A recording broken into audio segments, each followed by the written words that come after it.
কালকে রাতের বেলা যখন আমি শুয়েছিলাম রাতে 4টার দিক দিয়া এই দরজাটা চাপানো ছিল, মেইন গেট লাগানো ছিল, ওরা গ্রিল কেটে ভিতরে ঢুকছে। ঢুকা 4 জন একসাথে ঢুকে আমাকে মশারির ভিতর থেকে বডি ধরছে। মুখোশ পরা ছিল ওরা। বডি ধরার পরে আমাকে হাত বাঁধছে গামছা দিয়ে, আমার লুঙ্গি ছিঁড়ে আমার বাঁধছে পিছনে হাত বাইন্দে। এই জায়গায় বসায়া আমার ছেলে এই জায়গায় শোয়া ছিল, আমার ওয়াইফকে বসাইছে। বসায়া আমার ওয়াইফের গলায় ছুরি ধইরা পরে আমার মেয়ের কাছে নিয়ে গেল। মেয়ের ঘরের দরজা খোলাইলো আমার ওয়াইফরে দিয়া।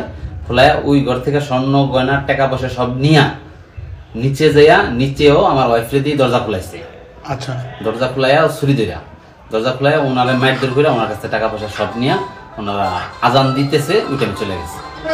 আপনার কাছ থেকে কি কি নিছে? আমার কাছ থেকে প্রায় 5 লক্ষ টাকা আর হলো 7 ভরির মতন স্বর্ণ।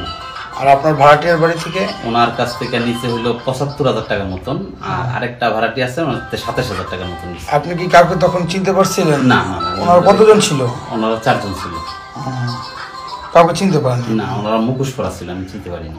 কখন ঘটছে ঘটনাটা? একদম 4টা আজান দেওয়ার ঠিক 20 মিনিট আগে।